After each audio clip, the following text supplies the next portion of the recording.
You guys are all fine. We're going to start here in just a second. All right.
Yeah, awesome. Okay, thanks.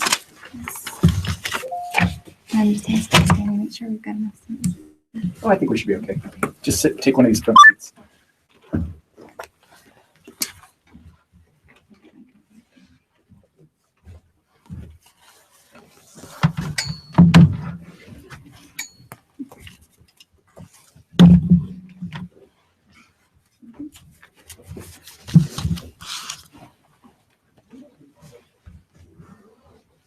Sneak back out here if I can.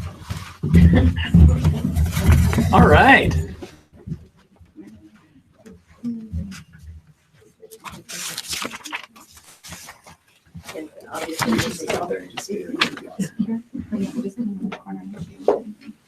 Just right there's fine if I need it. Hang back there. Okay. And then you can just man this. Just hand it to me if I need it. Oh, okay. All right. Well, welcome, guys.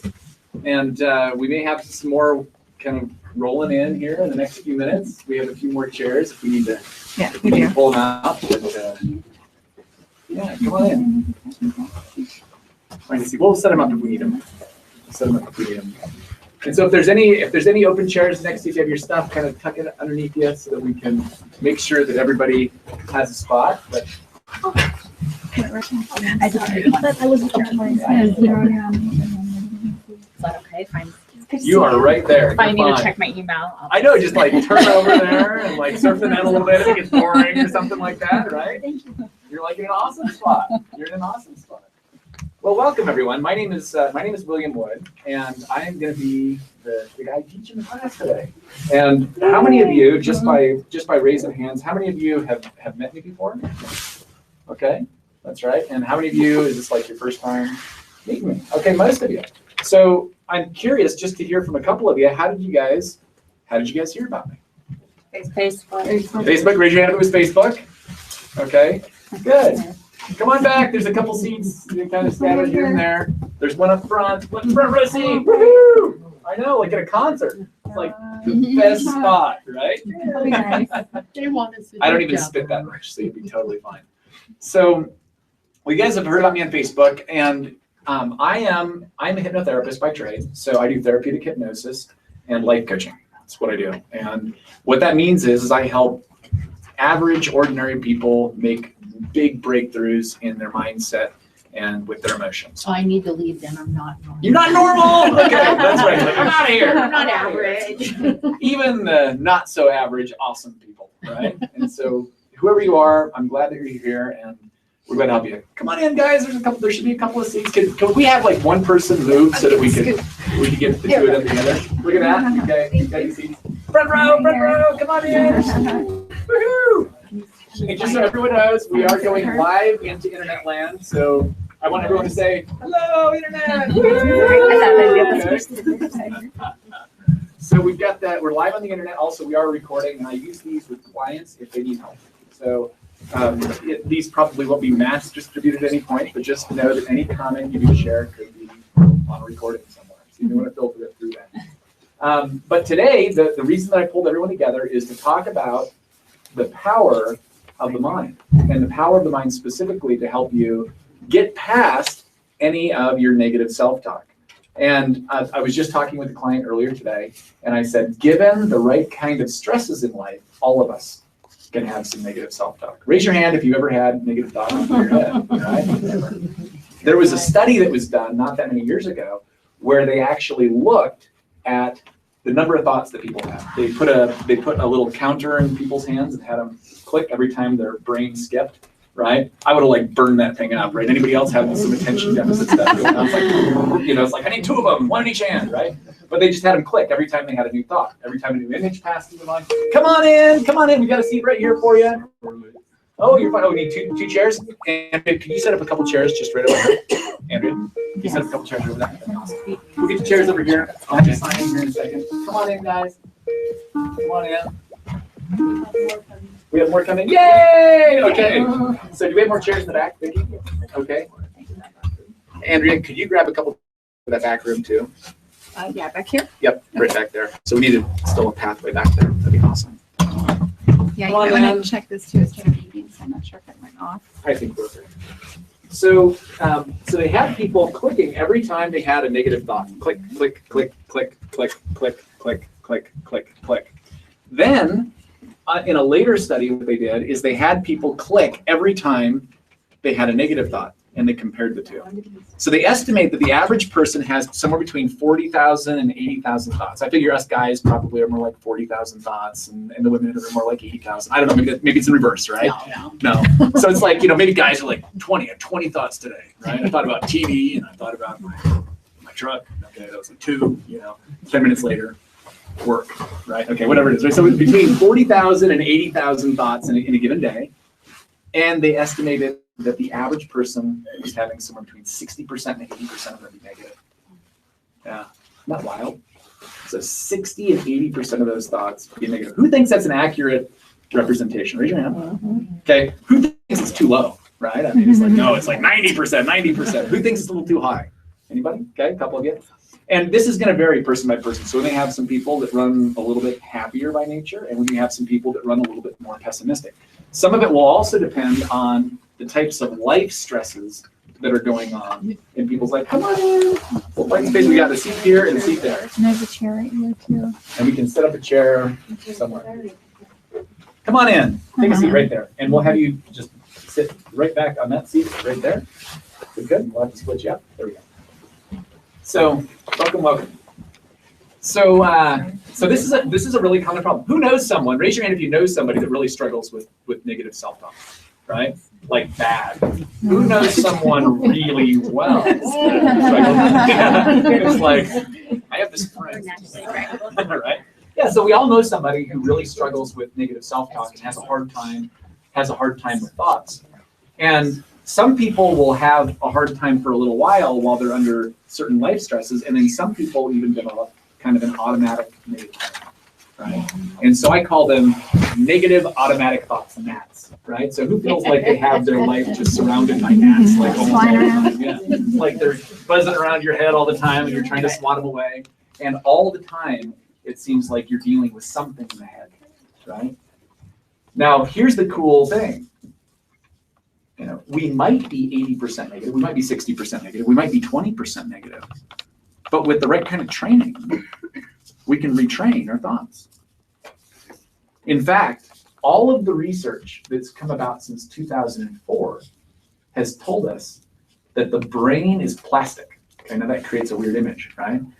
Plasticity means that it can change shape. It can change shape.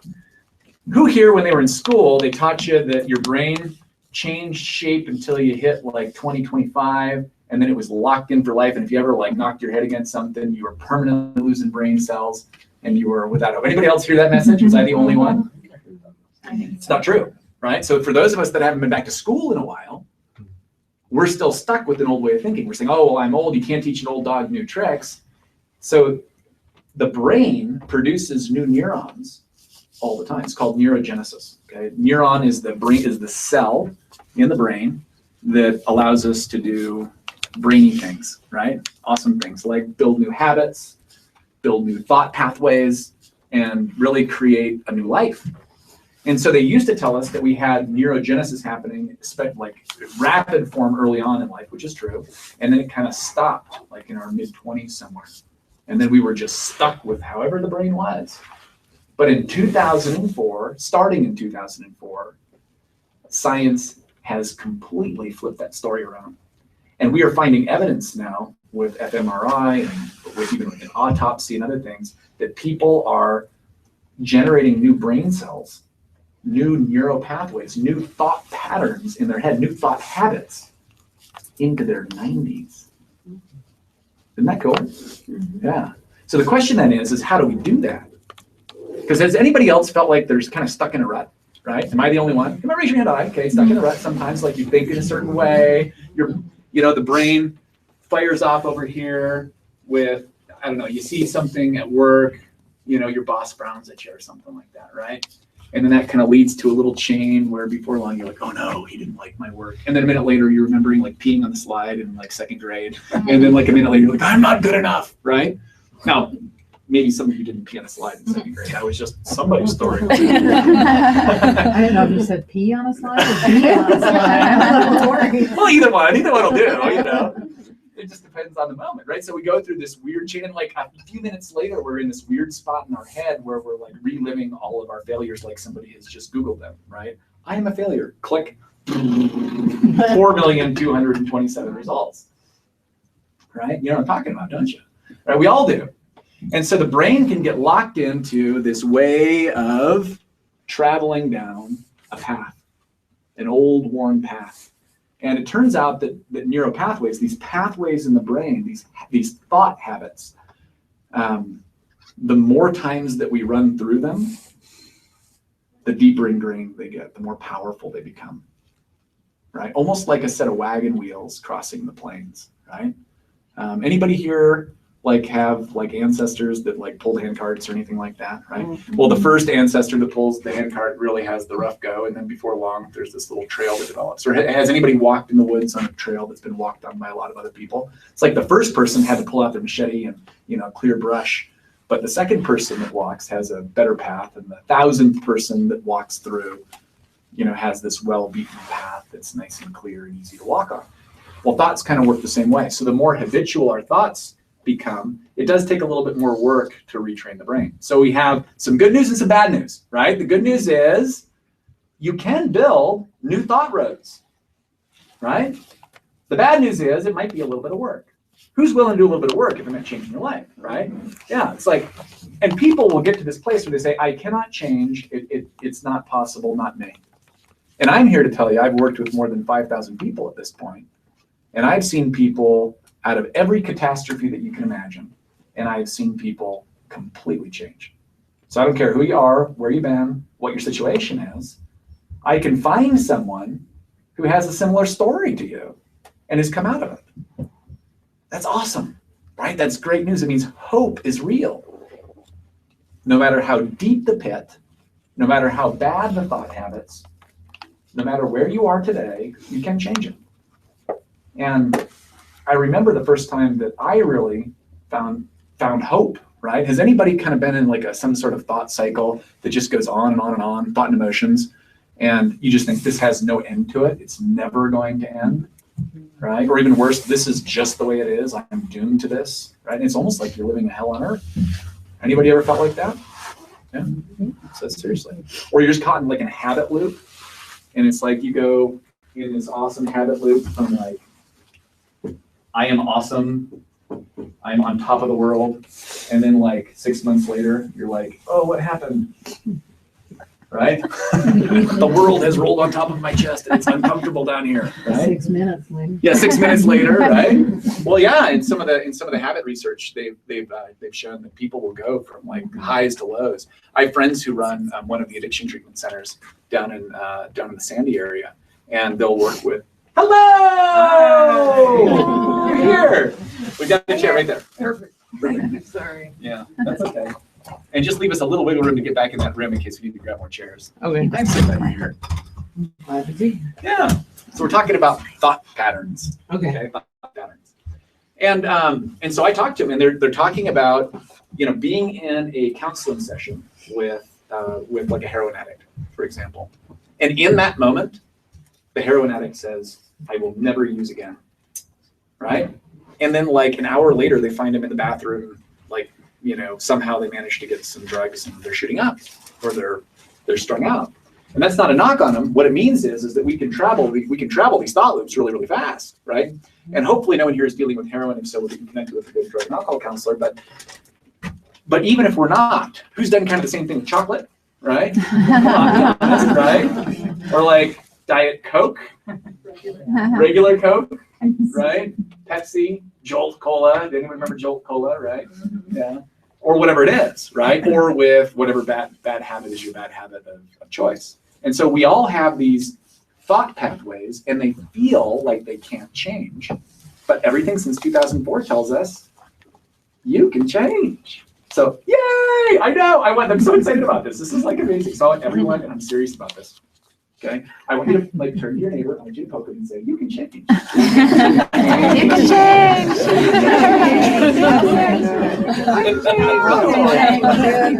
I'm taking no. Isn't that exciting? I'm poking you out in the internet land too. Internet land, poke, poke, poke. You can change too, right? Yeah. So feel poked, right? I'll go on Facebook later and poke you. You can change, right? I know. Isn't that awesome? Yeah. So here we are. So the question is how do we do it? Right? How do we do it? Okay, you convinced me it can happen. Show me the work, right? How do I do this? So we have like a couple of options here today. Like I can just give you a really boring science lecture, or we can do stuff, right? So like, who wants a boring science lecture? Oh, one. No, one. It's like me. Okay, you've been outvoted. Okay, so no boring science lecture. We can talk deep stuff later. Okay, is that all right? So we're gonna do like hands-on, roll up your sleeves, get some work done. Okay, I hope I have enough like worksheets for everybody. I'm gonna show you guys a few things, and I'm gonna show you practical tools. My goal is that by tonight, when you leave the class, you have some things to do. Now, who believes I can teach you like everything in like an hour and a half? Okay, one guy says yes. I want the clip notes. I know that they make Spark notes, and I want you to give it all to me. I'll figure it out, right? I can't give you everything in an hour and a half, but there's a reason I do these classes, and the reason I do these classes. Come in. I hear you. Come join us. Andrea, can you find us another seat back there? Okay, we will grab you a chair. I am so glad you're here. Thanks. You made it. Woohoo! Okay. And we'll get you situated here in a second. But, and let's find a spot for you. Is that all right? Well, just kind of, keep a little eye over here so people can escape it. And we'll do the best we can. That's a trick chair, right? Okay, there we go. We'll get you signed in here. Is that all right? Sure. Okay, cool. So I can't give you everything that there is to know, but I can give you something that is real, something that works, and something that will produce results. And so I could go on and on about theory. I'm going to give you just a little bit of theory, and then we're going to dive right into rolling up our sleeves and trying to change stuff. Is that all right? Now, some of you are going to get spectacular results from this, and then some of you are going to get kind of mediocre results, and there is a possibility that someone will get no results from what I give today. Raise your hand if you're okay with that, okay? Okay, raise your hand high. You're not okay with it. She's like, it's going to be me, and I'm going to go home totally disappointed. I already hate you, right? Okay, no. But No, really. actually, I misunderstood you. I thought you said who was going to be okay with that. Oh, Even okay. if you go home with nothing. Yeah, I'm okay with. I'm Even if I okay go with home it. with nothing, like I'm still sort of being here. If you go home, you won't go home with nothing because you will go away today having made a friend, at least one, right? And it may even be me, right? But really, we'll just all be friends, and we'll say, I'm going to teach something in a group this size. Part of the work when I do one-on-one work with clients is I'm trying to figure out what set of tools is going to work with them. I've got more than 1,000 tools that can work, and yeah, not wild. So there's like 1,000 tools that I could apply to any given situation, and part of it is like dialing a combination. When you get a brand new client, I'm never quite sure what works, and so my job is just to keep on turning the dial until I hear a little click, and then I know we've got at least one number of combination. And so for most of you, you're only going to need 5 or 6 tools to totally change your life, and today you may walk away with one of them. Isn't that cool? Right? And if you don't, it just says, hey, like Edison, said, right? When Edison was asked, how does it feel to have made the light bulb and to have failed making the light bulb?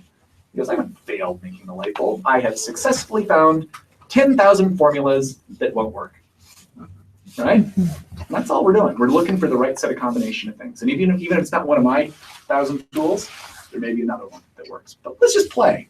Who here is willing to play? Raise your hand if you're willing to play. Okay, you're willing to play and see what happens. So let's do this. The first thing we have to talk about is we have to talk about the nature of thoughts. Now, this is Will's view on thoughts. It doesn't mean that it's the truth. It just means it's the way I look at things. But I want to kind of share with you how this works.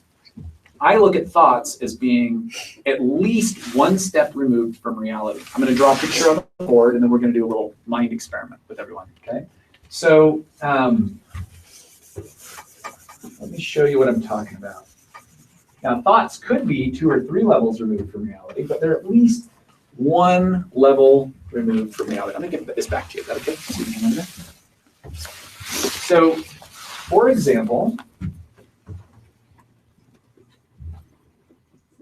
at one point I really wanted to be a cartoonist, but I don't think that there's a future for me. And I'm okay with that. I've totally embraced it. Okay, so, and we're going to give him a little neck. Okay, so this is a guy, and this guy is thinking about a dog. Okay. Okay, so here's our dog. Four-legged dog. Okay. That's awesome. Isn't that awesome? So he's thinking about a dog right there. And now it kind of does look like a rat, which is why I don't have a future cartoon. When you have to label, like my kids do, and it's like, this is a dog. Okay, that's how we know it's not a rat. So if this guy is thinking about a dog, and he's got this image in his mind about a dog, come in. Hello. We'll find a chair. Andrea, can you find a chair? Is that all right? I'm sorry. Well, maybe actually grab that chair right there and pull it out here. So if he's thinking about a dog, is the dog he's thinking about real? She's shaking her head no. Okay, well, hang on. No. No, it's a thought. What if the dog is a real dog? Is the dog in his head a real dog? If we cut open his head, would we find a dog? Maybe. Maybe. Whoa, what the heck, right? That's the problem, right? Right? No, there's no dog in there. So what's going on in there is there's some interconnection of neurons that are firing together and producing an image or a hello. Could you help me find a chair? That'd be awesome. Yeah, grab that another chair in there, and we'll kind of pull this to one side. Hopefully you guys can see it. If you need to reach around and peek every once in a while, that's awesome. But it's just an interconnection of neurons with electrical signals that are coming together. Okay, so now let's carry it like one step further. Now this is going to make somebody in here a little uncomfortable, okay? Let's say this is a memory of his dog, happy memory, right? And he's remembering petting his dog at age 5, and it was a real memory. It's something that really happened, okay? This is not a trick question. I want to know what you guys think. Is what's going on in his head, is it a real dog? No. No. It's a thought. It's a thought. It is a representation or a representation of an experience.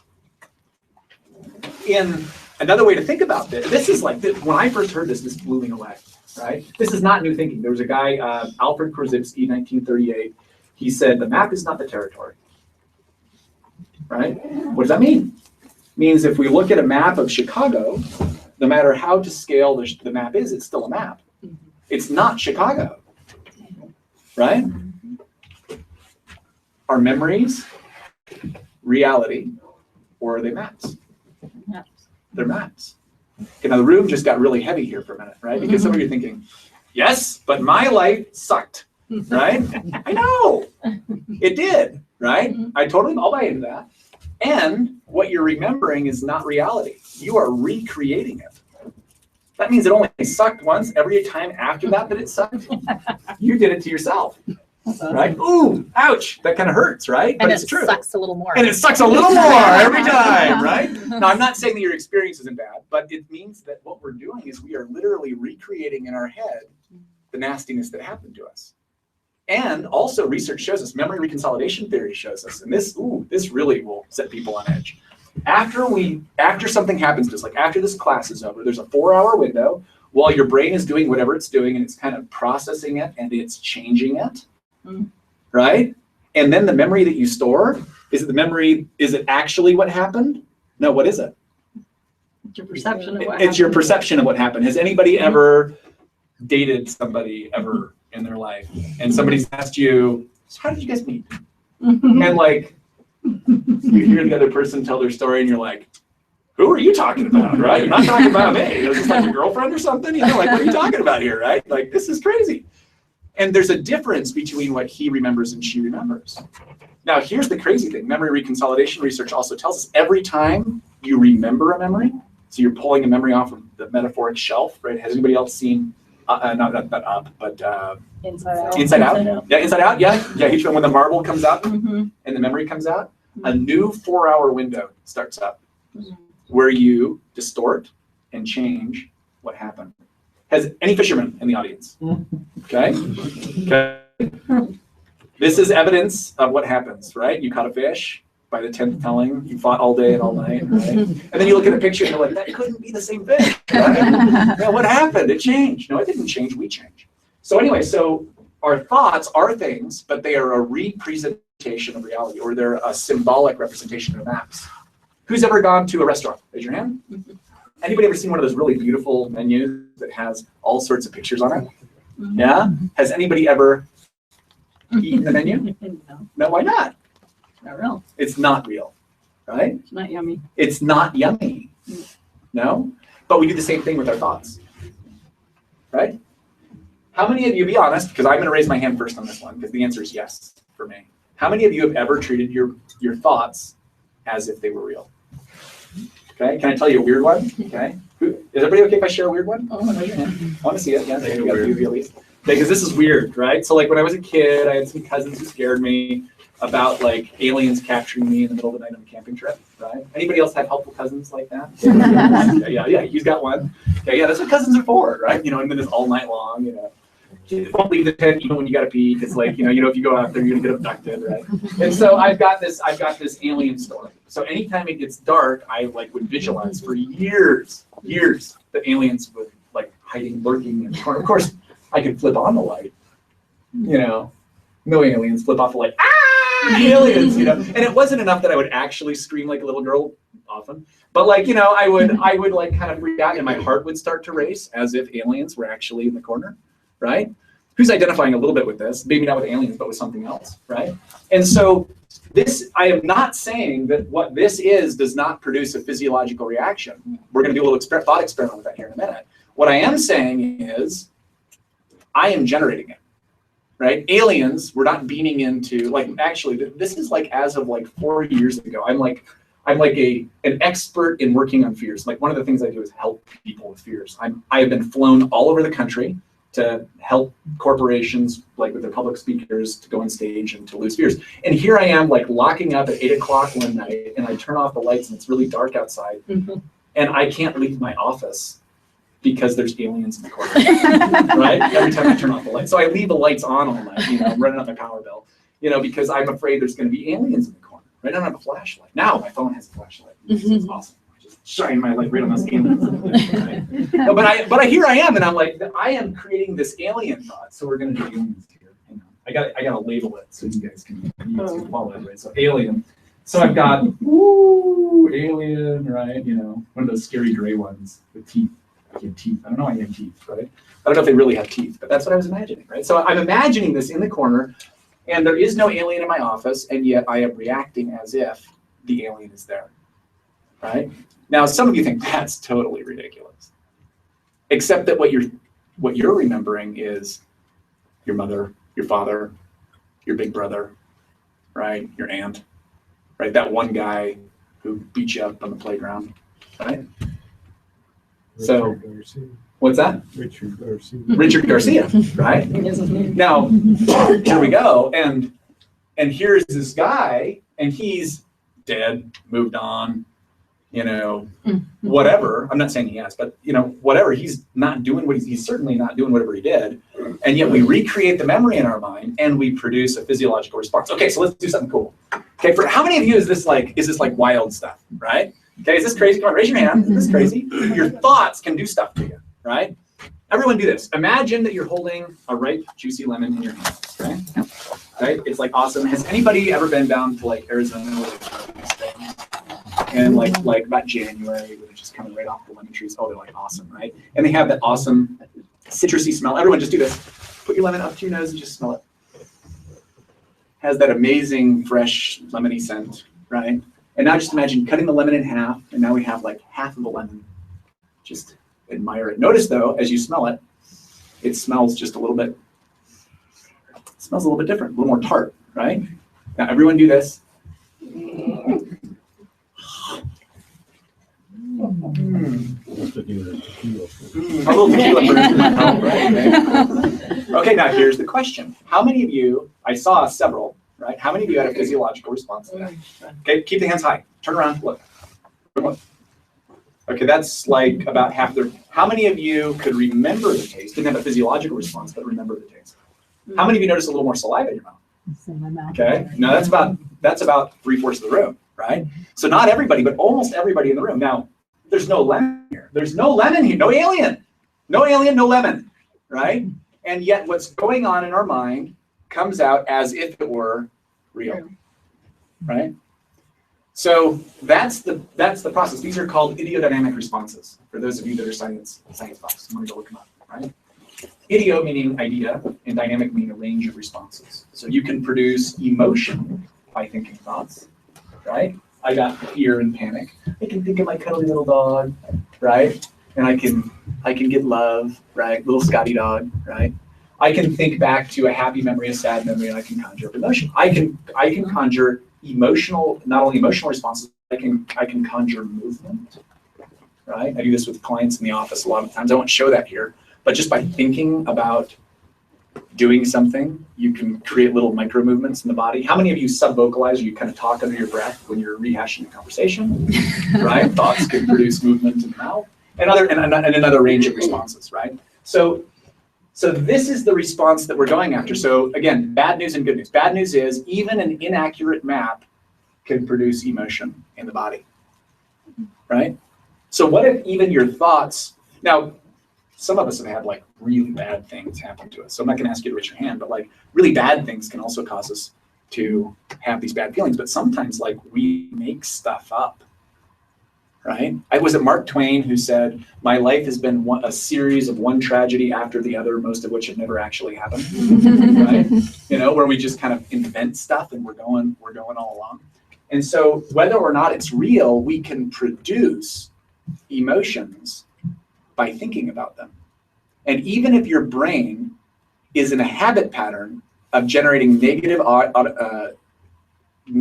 automatic thoughts, these gnats, you can retrain the brain over time to become more positive. And the bad news is it probably won't happen the first day you do it. But if you take this as a process that you put into place over a period of months, you can really make a big change in the way you think.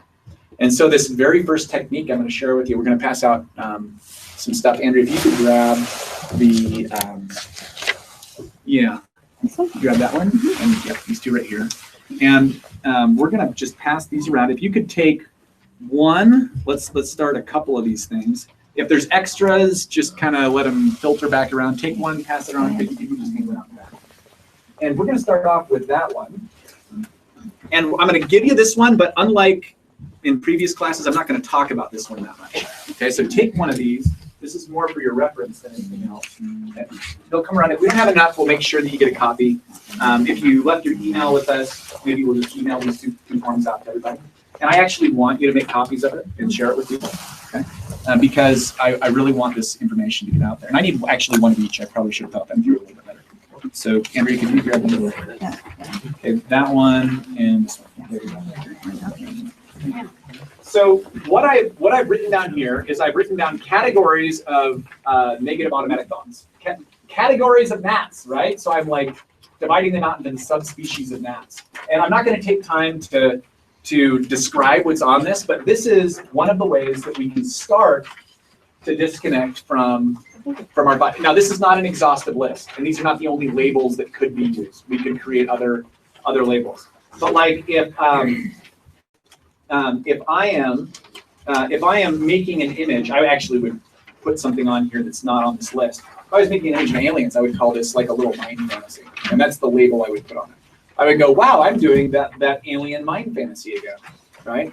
And that would be the way I would label that, and that is just helps the labeling of the thought, of the type of thought, helps me take a step back from it and to go, oh wait, my mind is telling me a story, essentially. So this is, you can think of this as a way that your mind might be telling you stories. Now what the second form is, this is what we're gonna do. Which one's the first? Yeah, I guess the second. Okay. So the one that just has type of negative thought, always, never, all, nothing, fuzzy comparisons, unquestioned rules, can't thinking, okay? That's the one I'm talking about. This is the one that I use to help me identify how I might be negatively thinking. This page is not nearly as important as this page. This is actually the worksheet that we're going to start going through right now. And if, with your permission, I'd like to actually take everyone through a process that I might teach with clients. And I'm going to teach you how you can start to talk back to your thoughts and change the negativity that's inside of you. And then if we still have time, and my goal is that we still do have time, is that I'll teach you maybe something else that's a different type of tool, so that we'll have 2 types of tools, so that even if you whether you totally respond to this one or you don't, you'll have a second tool to try out as well. Everybody okay with that? And that is a negative automatic thought. Okay? Those nasty automatic thoughts that just jump in your head and start telling you stories. And so what we need for this is we need everyone to identify a negative thought. Now, before you do, some of you are like, already there, done. Right? I've been having them the whole time I'm here. We want to find something that is smaller while we're practicing, right? So with all my clients, what I tell people is like, if this is like your negative thought, right, the one that controls you all the time, we eventually want to get to that one. But when we're practicing a new technique, we don't want to grab a hold of that thought. When we're practicing a new technique, we want to kind of go for something that is, imagine chopping that thought in half and then chopping it in half. Like in terms of intensity, we want something on like a 100-point scale that's like under a 20 or a 30, right? So it's got some bite to it, but it's not going to like send you into tears in a big group full of people, right? Does that make sense? So I want everyone to grab a hold of a little negative thought, something that's been coming up all the time. So actually, like on this list of things, you know, I've got, these are all of these examples that I gave are actually real negative thoughts that I've heard from clients. And one is like one of mine, right? There was a time when I used to say, my kids just think I'm a human ATM, right? Maybe some of you dads feel that way around Christmas time as well. That's usually like holidays when things like that would pop out of my mouth. So, but that wasn't like 100 on a 100-point scale. It was probably like a 50, right? It had some oomph behind it, but it wouldn't send me to tears if you're full of strangers. So whether that jogs your memory or not, I need everyone to think of a negative thought, and I want you to write it right at the top of this worksheet that says changing automatic negativity, or the CAN method, right? And I want you to write down what is the negative thought, and just write it down and then make eye contact with me when you got it, so that I know that you got a thought. And you don't have to share it, but I might ask a couple of you to share just so that we kind of get the creative juices flowing. So you want something that's not a real emotional. It has this much emotion, not that much emotion. Okay? Is there any extra pens? Ooh, pens. I came unprepared. I know. I might have one. I probably should have pulled everybody this. I should have. You should have one? I have one. Some sauce thing. Okay, sweet. So everyone go ahead and think of your thought and then make eye contact with me.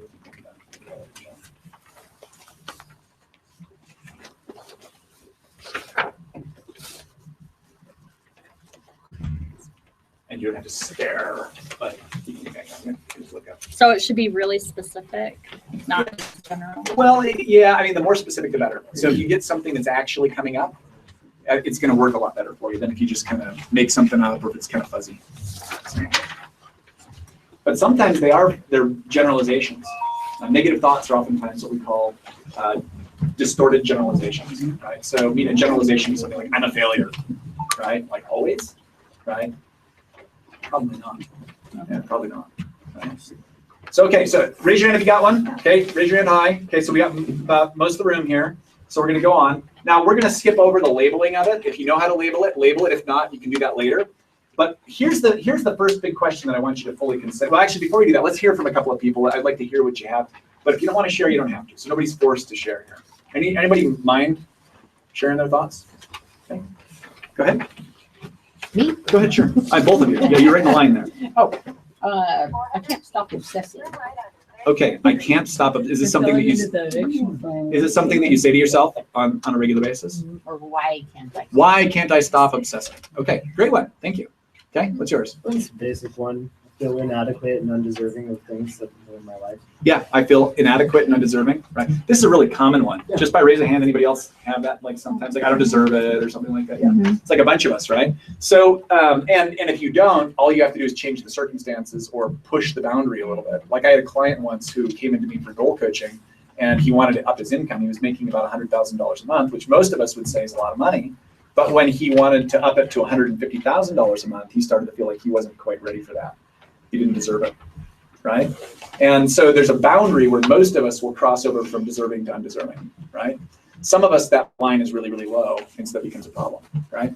Okay, cool. So anybody else? One more. Okay, go ahead. Or I eat too much junk food and I'll never get into good habits. Yeah, I'll never get into good habits, right? I eat too much junk food. Okay, great one. So let's go ahead and jump down now. Now here, what we want to do is, and this might take a little bit of explaining, is we want to connect with the intention or the deep human need that's underneath the thought, right? So when I say a deep human need, if I say something like, I'm not good enough, right? What's the deep human need that would be underneath that thought? To be good enough. A desire to be good enough. Yeah, or desire perhaps to be accepted. It may change person by person. And so I want you to just look at it and connect with it. And if you have a problem with it, raise your hand and we'll help you, right? We'll have the group help you and connect with it. But write down, what is the deep human need? Or what is the positive intention behind the thought? What is this thought really trying to do for you? Or what's the emotion it's trying to be expressed here?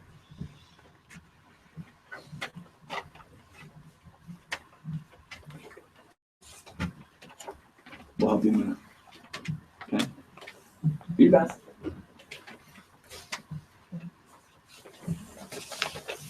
Okay. Okay, I'm a little confused Yep. on that one. Sure. Go ahead and share, and then that'll help me help you. Okay, it's like I struggle finishing or completing things. I struggle finishing or completing things. Right. So just step into that moment where you feel I have trouble finishing or completing things. In that moment that you get that feeling, what is the human need that's motivating you to say that? I'm not sure. Yeah. Is it, now I'm going to start guessing. Yeah. Okay, is that all right? Mhm. Is it a desire to, when you complete things, what does that make you feel? Feels good, accomplished. I don't know. Accomplishment. So just ask yourself, let's check this out. Okay. Is it a need for accomplishment that is motivating that thought? Sure. Does that feel right? So, yeah. Yeah, you got to check by your heart, right? Your heart's going to tell you ultimately. So she's like, yeah. So the human need is the need for accomplishment. The thought is, why can't I finish anything, right? Anybody else having problems finding theirs? Yeah, go ahead. You might, if you don't mind sharing. So my negative thought would be my depression is getting worse. It's getting worse. Mm-hmm. In that moment, when you're feeling that things aren't going well for you, right? You're feeling your depression. What is the human need, or what's the human emotion? I want to be happy. I want to be happy. That'd be it. You got it. That's excellent. And this is, I've seen other heads nodding, so this is helping some of you, right? Anybody else stuck? So the first thing that we want to do is we want to recognize that the thoughts we're thinking may not be the same thing as the thing that's motivating them, as the intention that's motivating them. So here's the next question. And the answer may be yes or no. This is not a manipulative question, just a flat out question. Does the negative thought you have move you towards or away from the deep human need behind the thought? Right? And just think about it for a minute. Does it get you closer to your goal? If your need is a need for accomplishment, does thinking the thought, why can't I ever finish anything? Does that move you closer to accomplishment or farther away? Yeah, in your case, further away. Now, there's no right answer. For some of you, it might be, wow. Sometimes my clients will go, wow, this is like crazy. I think this is like motivating me. Right? I remember I was working with a dentist at one point years ago, and this is about 5 years ago, a dentist who was having a hard time passing his licensing exam, and he was getting this really nasty negative self-talk. And I had him tune into self-talk, and I had him ask, like, what's the deep human need that is motivating the talk? And he burst into tears. He said, oh my gosh, this voice is trying to motivate me, right? And I said, it's not like Satan in your head. It's like, no, this voice is trying to motivate me. Mm-hmm. And for him, it was not the last step, but it was the first step in a major breakthrough, realizing that the thoughts you were thinking were not in and of themselves evil, but they were just trying to move them in the right direction. Now, sometimes the thoughts we think in our head are kind of evil, right? So, I mean, I don't want to rule that out as a possibility, right? Maybe Satan does live in your head, but like, there's a good chance that there's something else going on, right? There's a good chance there's something else going on. So anyway, answer the question and then come down, and the next part of this is we're looking for exceptions to the rule. Andrea, I really need a chair. My back is kind of Okay. a little bit. Can you grab me one? Yeah. Find one, I'll bring it up. That'd be awesome. And I'm gonna sit down. That's okay with everybody. But ask yourself, is this always true? And if not, when is it not true? And if you can't think of an exception in your own life, I want you to think of an exception in somebody else's life. And I want you to try to come up with at least 3. Now, if you have 3 exceptions, if you have more than 3, you can just jot them down. You don't need to go into great detail, but I want you to jot down at least 3 exceptions to your negative thought. And go ahead and take a minute to do that. Make eye contact. Look up towards the front when you're done with that. Even if we don't relate to that exception, but we've seen somebody else experience. You've seen somebody else experience it. If you can find one in your own life, it's always most powerful. But sometimes you rack your brain and you can't. Right? Even if we feel like, yeah, but I'll never have it. Right, which is another story, right? Okay. Yeah, the brain will go, yeah, but not you, right? Okay. Yeah, absolutely. But just start looking for exceptions. Starting the process of looking for exceptions will oftentimes loosen up your thinking.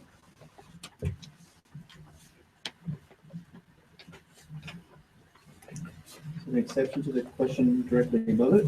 It's an exception to the negative thought that you're thinking. So if the negative thought is, I'm not good enough, when is a time when you were? Yeah, and if you weren't, when is a time that you saw someone who didn't feel like they were good enough actually do good enough? Anybody ever seen that? I know someone that wants to sing, right? And everybody who hears her says that her voice is one of the best they've ever heard, right? But when she talks about her own voice, how does she talk about it? Not good enough, right? In her mind, she's like the worst ever. In the mind of everyone else, she's like one of the best they've ever heard, right? And so the mind can start to play games with you, right? Okay, go ahead. So is the exception, could that be just sometime in your past? Yep. Or sometime present? Okay. Yeah, it could be a time in your past. It could be time in your present. It could be an example. Depending on what it is, it could be an example in the present. So like, wow, maybe I'm not good enough at bowling, but like, man, every time I go to like log on to Facebook, I get it right? I never fail at Facebook, right? Like I am perfect. I mean, it could be something that silly, right? But we're looking to generate evidence with the brain, moving the brain in a new direction. Okay, go ahead. What if the thought's a question? Okay, So give me an example. Why am I eating this? Why am I eating Why this? am I eating this? Yeah. Yeah, that might be a little harder one to counter, right? But maybe we could go and say, is there a time when you thought about eating something you shouldn't and you didn't? Oh yeah. Yeah. Awesome. That'd be a good one. Okay. Right? Yeah, there you go. Okay, let's go on to the next one. And this is a real question. I want you to really put yourself in this. Looking at your negative thought, if you were hired to give a motivational speech to a room full of elementary age kids who were facing problems in life, would you teach them that they should believe the same negative thought that you just told yourself? Right? And if not, why not? And I actually want you to write down the reason why you wouldn't teach them the same thing.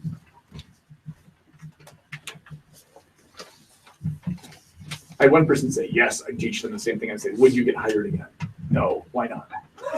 Right?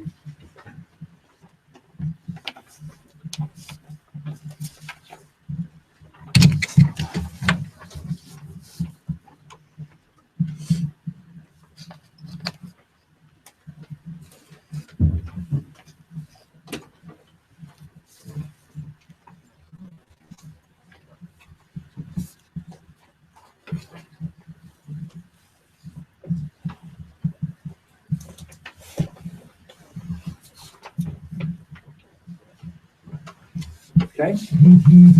And then this next part's super fun. Okay? And then we're going to switch processes. We're going to do something else with you. Well, probably 2 more things.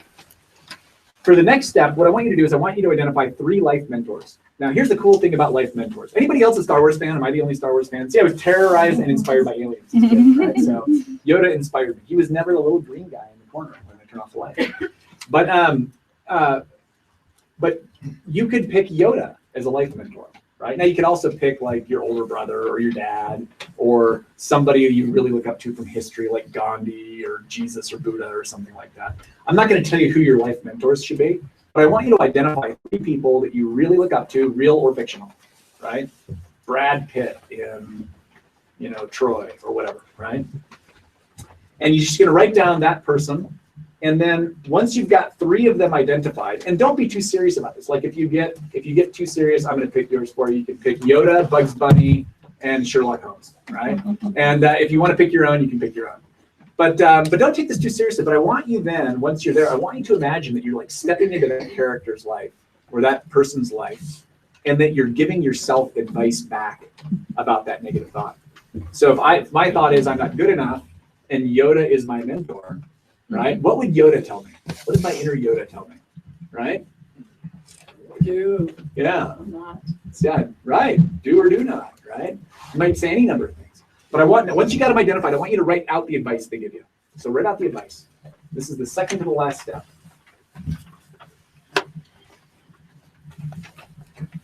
And every step along the way on this worksheet is designed to loosen up your thinking, and it's designed to move you from automatic negativity into challenging the negativity that's going on in your mind.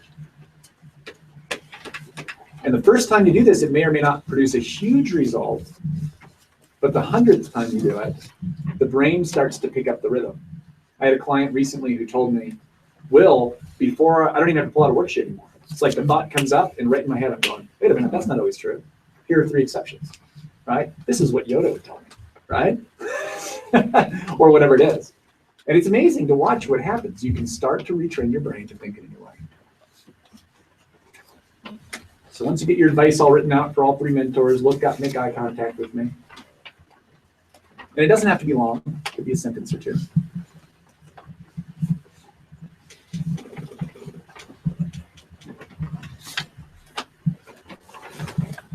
Okay, you got yours? Yeah.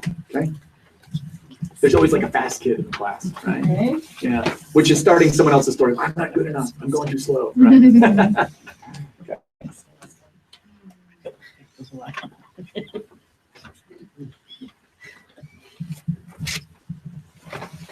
Okay, we got a few of you making eye contact while the rest of you are finishing up. What I'd like to hear, again, if you guys are open to sharing, I'd like to hear from a couple of you in terms of what it is that you're actually, what did you come up with? What did your mentors just tell you? Right? Who's willing to share?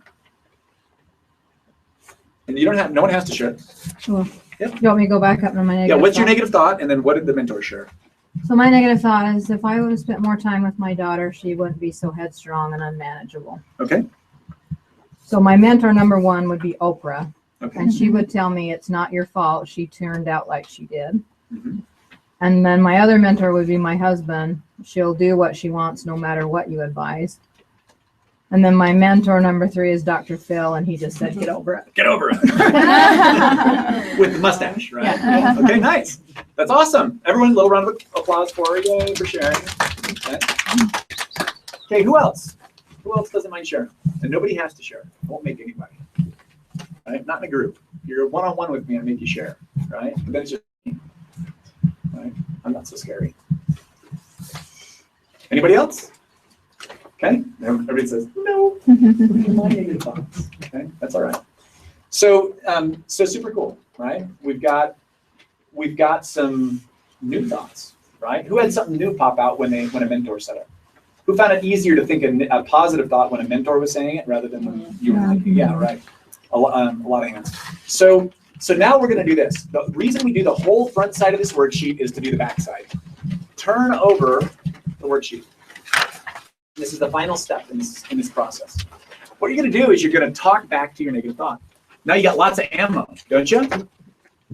And so all you're going to do is you're going to write out at least 3 sentences. It could be longer, right? But write out at least 3 sentences just talking back to the negative thought just came up. And go ahead and do that, and then we're going to have some of you share your experiences, not necessarily what you wrote, but I'm going to have you share your experience, what just happened. What just happened.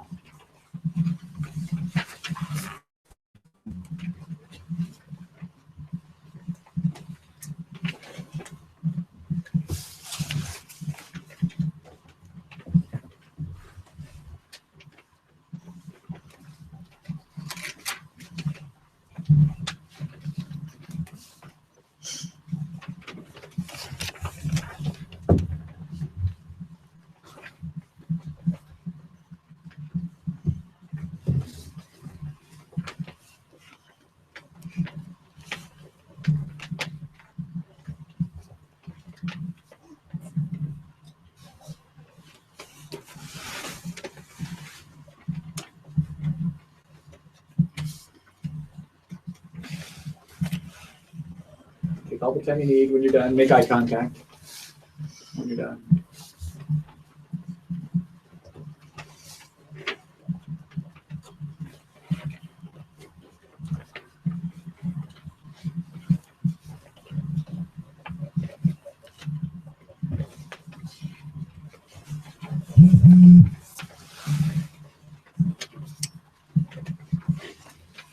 And while some of you are finishing, is anybody willing to share how they're going to talk back to their thought? And again, noting that you don't have to share, but are you willing to share? Anybody have anything you don't mind sharing? Okay, so we got one up here. Go ahead and read yours while everybody else is finishing. I just said, you're not real. You're not real in my head. You're not real, and you in my head does not serve me and the people around me. You can go away now. Okay, excellent. So I just exited it out. You just kind of exited out. Yeah. I don't need you anymore. You're not real. You're just a map, right? You're not really going on. Yeah. Okay, excellent. Now here's the question. And there's not a right or a wrong answer, but this is just, I want you to look at your original thought. Okay? Yeah. If that thought, how intense was that thought when you first started looking at it? 0 to 100. It was on the 50s. You said just take I a know. minor thing. A So little I minor. just did a minor. This is like in the 50s. Yeah. As you look at it now, is it still in the 50s? Is it No. lower? Is it higher? How low is it now? It's pretty low. Pretty low. After my mentors kind of slapped it out of me. Yeah, your mentors kind of slapped it out of you. So just give me an honest answer. So between 0 and 100, It's nothing. it's 0. almost nothing. Yeah. Isn't that interesting? Yeah. Yeah. So now for you, the mentor process was super powerful. Yeah. And so if you were to do this again, you might want to just jump Jump to the mentoring. jump to the mentor. That's what I saw. Yeah. Like I'd skip all of this and go straight there. Is that okay? Because Totally. really what I have here is I have like 6 techniques all lined up one after the other, right? And so if you've got any one of them that's working well for you, for some people, like catching the intention behind the thought or the deep human need, that's all they need. They go, oh, this thought's just trying to motivate me. Oh, this thought's just trying to express love. Oh, this thought's just trying to connect me with acceptance. They do that, and it just changes the whole thing. For some people, for a lot of people, it's the mentors. I'd say probably 8 out of 10 people that I do this with. That mentoring process is really powerful, right? Excellent. Anybody else want to share? What you got in the back of your form? Okay. I can share. Okay, thank you. I'm a clear, focused being of order. I complete what I set out to do and accomplish so much each passing day. Okay, awesome. As you read that, I want you to look at your original negative thought. Yeah, just look at it real quick. And how intense was it to start off with, 0 to 100? 0 to 100. Yeah, 100 being like hairy, scary, nasty. 60-ish. It's like a 60-ish. I feel like it's something I've been working on Yeah, for a while. something you've been working on. Yeah. As you look at it now, give me an honest answer. Where is it, 0 to 100? Let's say as far as positive, No, just in terms of energy. How much energy is still around that thought? like positive 100. Or Po- like it's 100 good, 100 being is bad. 0 meaning it has no more power over you. Oh, yeah. I don't have hardly any power. Hardly any power left, Right. right? Next to 0, if not 0. Next to 0, if not 0. And notice we don't have to necessarily say nasty things. She didn't say any nasty thing to herself to counter it. When she talked back to her thought, she was just saying, hey, listen, no, I am a positive person. I can do this. I got this, right? And doing that allowed you powerful changes really quick. Thank you for sharing. One more. We have one more that's willing to share. Hello. Hey, thank you. If that's a lie, you know what you're doing. Stop second guessing yourself. The question is the answer. You're better than this. Use your power that you've been given. Awesome. Okay. And again, looking at your original thought, how intense was it from 0 to 100 to start with? I got 7. About a 70. Where is it now? Very low. Pretty low, right? What part of the process, and I'll ask you to just recall in a minute, but what part of the process was most helpful for you? Probably this one and the mentors. So just talking back to it and then the mentors, right? Excellent. For you, Raquel, what part was most helpful? Probably the human need. The human need. Yeah. Yeah, just connecting The with other the need. ones were too, but I'd say more even just the human need. Connecting with the human need. For some people, connecting with that human need is the most important part of the whole process. For how many of you did the power of the original negative thought drop? I want you to actually raise your hand. Raise your hand if it did. Okay. Okay. For how many of you did it stay exactly the same? Okay. 5. Okay. Cool. So we had 5 of you stay exactly the same. How many of you aren't sure? Raise your hand if you're not sure yet. Okay. That's cool. So it's okay to say, I'm not sure if this is working, but I'm willing to try. What I recommend with this, because I want to change gears here in a minute, is even if you didn't get much out of it this time, make a daily practice of this. You don't have to do 100 of them. If you just committed to do 1 of these a day, you make photocopies, right? We're going to email it out to you as long as you give us an email, a working email. We'll send it to you. If you don't get it, call up the office. Vicki will get it to you. I want everyone to have a copy, okay? If you don't have an email, come talk to us, and we'll figure out another way to get it to you. We'll text it or something, right? Yeah, but or just print one off for you and send it home with you. But make a commitment to do this every day for the next 30 days. And notice what happens. For some of you, you will have no response day 1, but by day 30, you'll start just doing 1 a day. You'll start to notice that your brain will automatically start to turn the negativity around, turn it around, turn it around, turn it around. Super powerful process. So who's willing to give it a shot and go home and make an experiment with it over the next few days? Okay, awesome. Okay, and who's like, no way, I'm not going to do this ever? Don't raise your hand. In my world, everyone does it. Okay, so yeah, I'm super excited about it. But that's an awesome process. That I have watched clients go out of deep, deep dark holes with just that technique. So it's my gift to you. Take it home. Thank you. Yeah, take it home and use it. But now I want to show you guys some other stuff that's like super cool. But I am going to need somebody to like volunteer, right? And like come up front. I'm super gentle. It'll be fun, right? Here's what we're going to be doing. I'm going to show you without telling us what the negative thought is. I'm going to show you just some simple little tools that can help lower the power of the negative thought when it pops in your head. Sorry. Who's willing to play? Raise your hand if you're willing to play. Okay. Okay, I need a volunteer. Who wants to come up? Okay, I need 3 volunteers. Okay, you, and you. Okay, so we got the 3 of you. Come on up. You want to come up? Nice. Okay, come on up. Sure.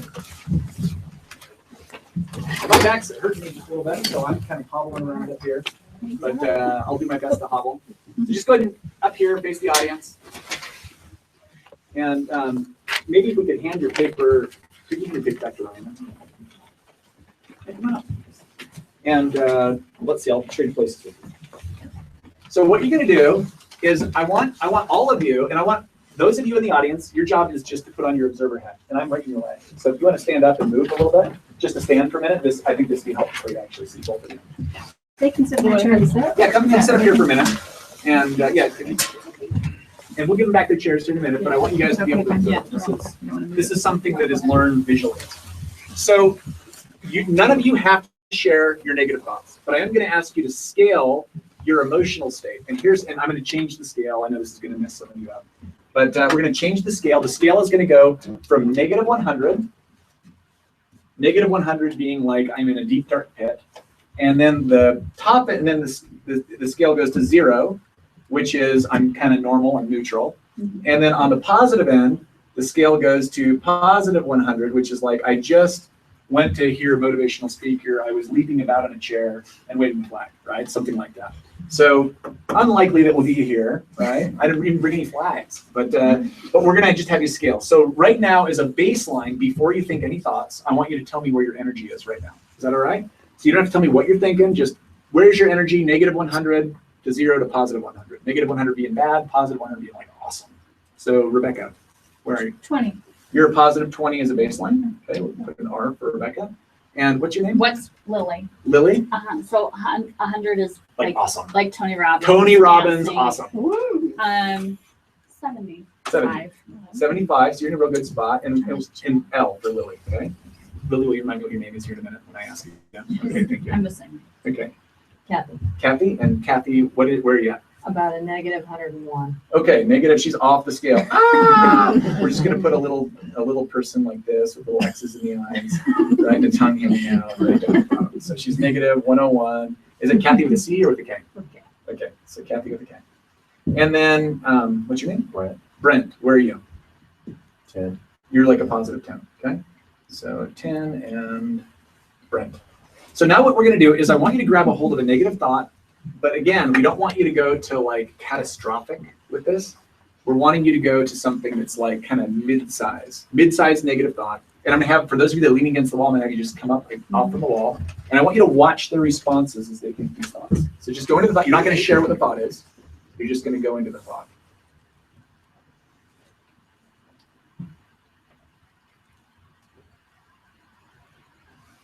Okay. Okay, pause for a minute. What do you guys notice looking at them?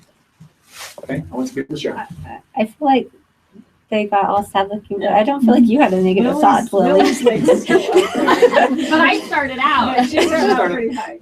Her physiology did change. Yeah, A tiny Actually, bit, a little but bit. not Got a little more a serious. tiny She bit. got a little more A serious. little bit. Yeah, there's some Yeah. other things too. Kathy really went down. Yeah, she like went to Yeah, like, like my body. she's like, I'm already, the world's already rolled on top of me. Yeah. Yeah, just lay down and curl up There in a was ball. like a deep I body. noticed Rebecca's face went just Fell. a little bit, just fell a little bit. Mhm. Their eyes were in different positions. Some were up and some were down. Yeah, so their eyes moved in different places. These are great observations. What else? Brett was pissed. He was going like chewing his lip like this. Yeah. Okay, were you experiencing anger? Well, I'm standing by. Was she now, I want to point this out to you for a reason, okay? I don't know what the answer is. Were you experiencing anger? I wouldn't say anger, but frustration. Frustration, which is in the anger family, right? Okay. Sometimes we see something and we'll put a judgment on it, and it may be accurate, and it may not be. His face went redder. His face went redder. There was actually color change almost across the whole, There was a color change all across the board. almost all across the board. So you see that. But Lily felt accomplished after she thought of her negative such because she nodded this. Okay, so we have interpretation going on again. So we got to be careful. Did you feel accomplishment? Oh, I'm sorry. Me too. No. I want to point this out Yeah. because this is as much for the audience as it is for the people up here. So there's a sensory-based description of what's going on. There was color in the face. Then there's a judgment. That meant, Yeah. right? Yeah. How many of you mind read from time to time? Hobby mind readers? Hobby psychics? Come on, raise your hands high. It's okay, me too. Right? Where you see someone, you're like, I know he hates me. How do you know? You did this. Okay. Right? Yeah, maybe he was like constipated or something. Right? So like we gotta be careful about the Yeah, judgments. yeah, I No, it's not bad. It's not bad. But this is good to notice as the audience, because some of us are going into interpretation before we have enough data. Right? Some of us are going to interpret correctly, right? You did a good job. Frustration and anger live in the same family. But sometimes we might be making a judgment about what somebody's experiencing, and we've got it all wrong. Anybody ever sure they've been wrong about something ever? Like when judging someone else? Yeah, it's like everybody, right? If you're not like, I'm always right. Yeah, okay. You come teach us that art, right? You know, it's like, but no, none of us are right all the time, even if we're right often. Okay, so what else did you guys notice? And it's okay to bring up your judgments about what they did, but what else did you notice? And shoulders. Yeah, so we saw like shoulders, A little bit of body. hunching over, right? Kathy's like, She's like, protecting, which is a judgment, it is a which is okay to judgment, say, but she was kind of, has a, yeah, she was kind of doing one of these jobs here, right? So she's going inside like she has this, it, yeah. all right? Okay, good. So I want you to go back and do it again. Let's see, we're gonna do rounds, we're gonna do this 3 times. We're gonna see if we catch anything else, okay? Wow. So one more time. You can pick a different thought if you want. You can pick the same thought. And don't tell us if you're choosing the same thought or a different thought, okay? You're just gonna go into a thought, kind of negative, but not huge negative, just kind of moderate negative.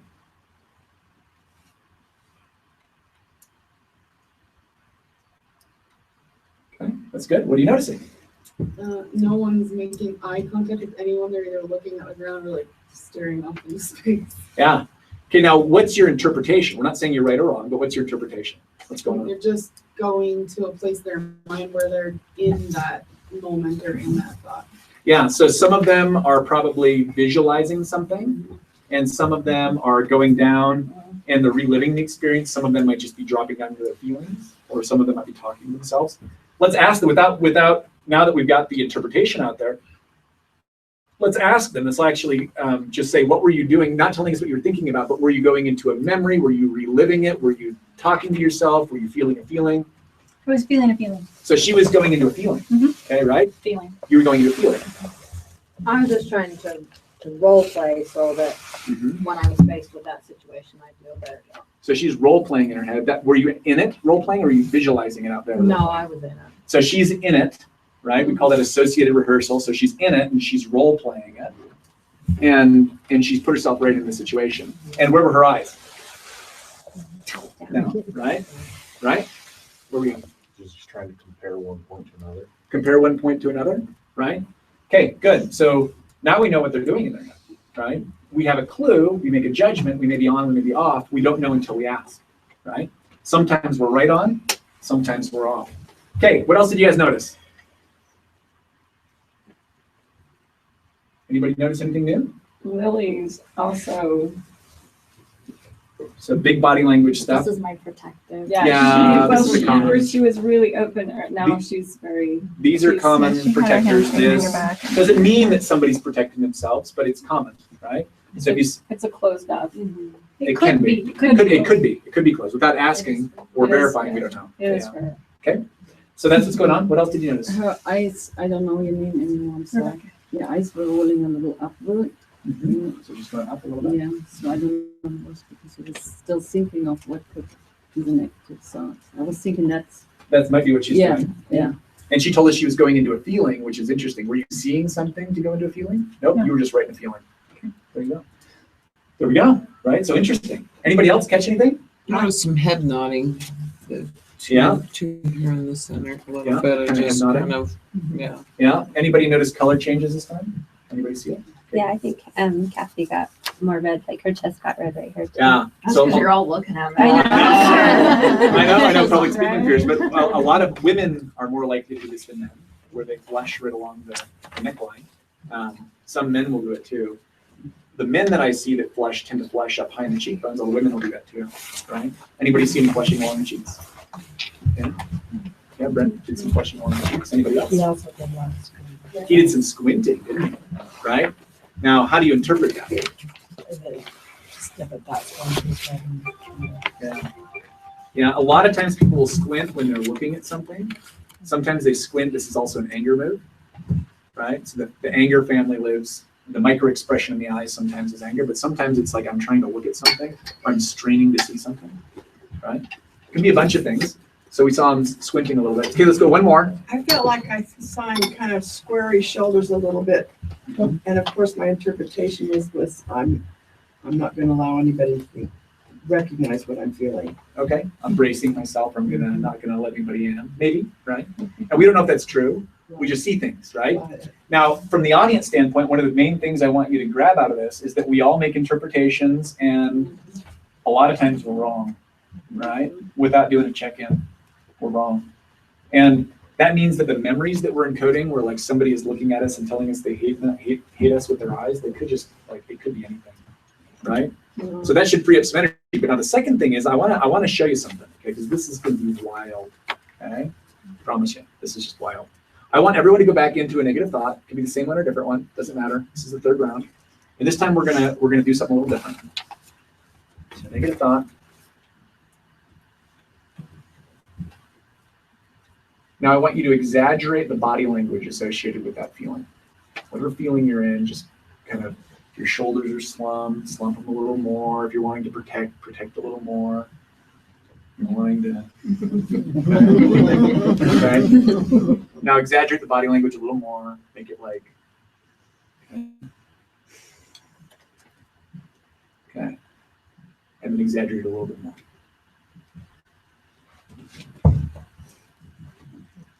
Okay, now this is a question for the four up here. How many of you feel worse than when you just first started? Okay. Did the body language make it worse? Felt more sorry for myself. Right. So here's one of the main things with negative thoughts. Your body is what I call a long lever, right? Your physiology or your body language is directly tied into the way you feel. And tell them I'm not here. But your body language is tied directly into the way you feel. And so when you start feeling bad, there's a cycle that happens. The cycle is I feel bad, and then I start to move into the body language that's associated with the feeling, and then I start to exaggerate it. And before long, I can get myself to the point where I want to curl up in a ball and die. And the body language is as responsible for that as is the thought. See, the thought, we already said the thought is just a thought. It is just a chemical and electrical impulse in the brain. And your body is one of the ways that you control that. How many of you noticed that like two of them stopped breathing almost? They started to hold their breath, or they're breathing very high in the chest as they did that. Anybody else notice that? No? Yeah, one. So, and then all the other things that we noticed. So what we're going to do now is we're just going to have them hold on to the same thought, but we're going to have them one by one change their body posture, okay? So you guys can kind of shake it off for a minute, okay? And we're going to have Rebecca, everybody shake off the thought for a minute, and you guys can go into just observation mode. So Rebecca, come here so the camera can see it, if that's okay. We've got people on internet land watching, hopefully, unless my internet is not working. Hi, internet land. We love you. Okay. So what I want you to volunteer anymore. I know. You're like, what? I'm on camera? Yeah, That's fine. it's fine. It's fine. They all love you. They do. Send them love. I love you Send too. love, yeah. Okay. So up here, what we're going to do is I want you to go back into the negative thought, and then I want you to exaggerate the body posture. And you guys can watch it. You can watch it from the back. You can get a lot by watching from the back. You'll see things you haven't seen before.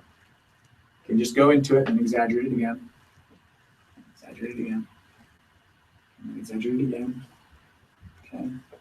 And now, all I want you to do is while you're thinking the same thought, okay, I want you to tell me negative 100 to positive 100, how bad is it? I've been working on it during this. Why not? It's okay. So it's let's say -10, -20. Okay, so 15%. say negative 15. We'll come back to it here in a minute. Now, what I want you to do is I want you to do Peter Pan. Chest down, chin up, feet wide, right?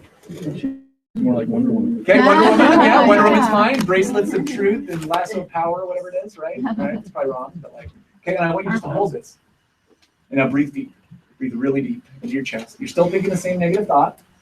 Breathe deep, 3 deep breaths. Another deep breath, another deep breath.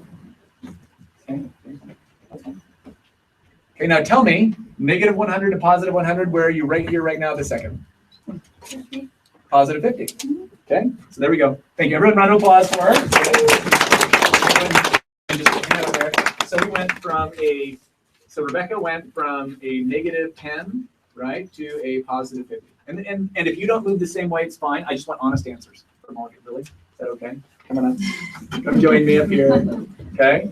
And just face the audience. Now, just go ahead and think your negative thought, and then I want you to exaggerate the body posture and just kind of whatever you do, protect, close off, okay, and really exaggerate it, and then a little bit more.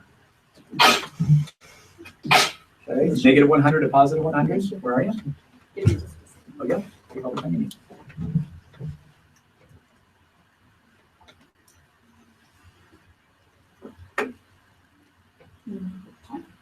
Positive 20?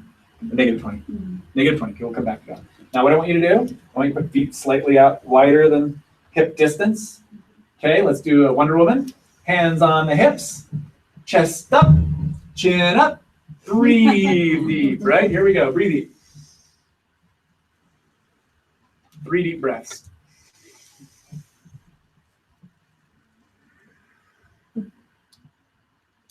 Okay. Negative 100 to positive 100. Yeah. Up here, like not quite 75. So we're going to call Lily went negative 20 to positive what? 70. 70. Okay. Big round of applause for Lily, everyone. Okay, now you can get to do something else that's similar, but a little different. But come on up. Still.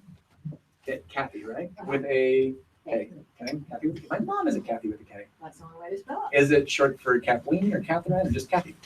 Just Kathy. Awesome. Well, not just. It's Kathy with awesomeness. Right. Okay. Yeah, absolutely. My dad. Okay. Okay. So now go ahead, go back into any negative thought. And just ramp it up and exaggerate your body posture, because that's what we all do when we get caught in these negative loops, is we just go way, way negative with that. Okay, and closing off. Just really sink down into it. And when you got it, tell me negative 100 to positive 100. Probably -75. Yeah, negative 75. So you got Kathy with a K, it's a negative 75. Okay, now this is what I call the Superman. Okay? Okay. Put one hand on your hip and one hand up like you're going up, up, and away. And now you need to hold this for about 15 seconds. I want you to breathe deep, breathe deep. Arm straight, arm straight, arm straight. There you go, like you're cruising for the heavens. Breathe deep.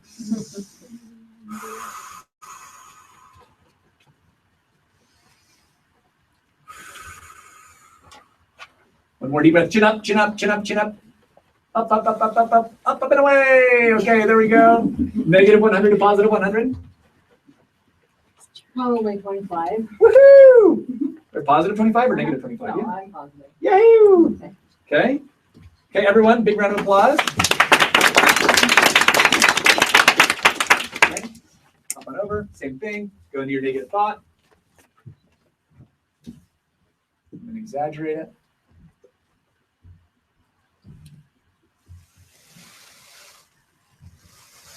Anger and disgust.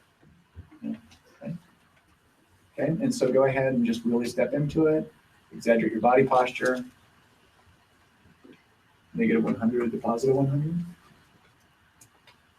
Negative 30. Okay, negative 30. Okay. I don't want to see negative 100.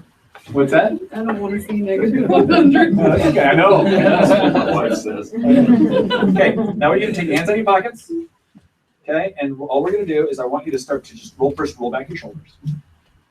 Roll back your shoulders, chest out, chin up. Chin up, now hands up.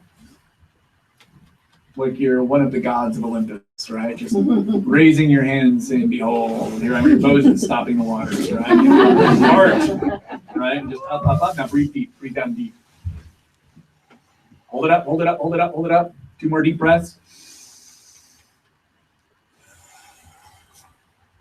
1 more deep breath. Negative 100 to positive 100. 0. From negative 30 to 0. Okay, big round of applause for Brad. Okay. Now I want to hear from you guys first. What did you learn? And then I want to hear from them. What did you learn? Right? And come on back in. Yay. Okay. So what'd you learn? Body language is huge. Position, posture. Yeah, body language is huge. It is one of the fastest ways to change the way you feel. Sandra, I think it was Sandra Cuddy, last name's Cuddy, out of Harvard. And Amy Cuddy, thank you.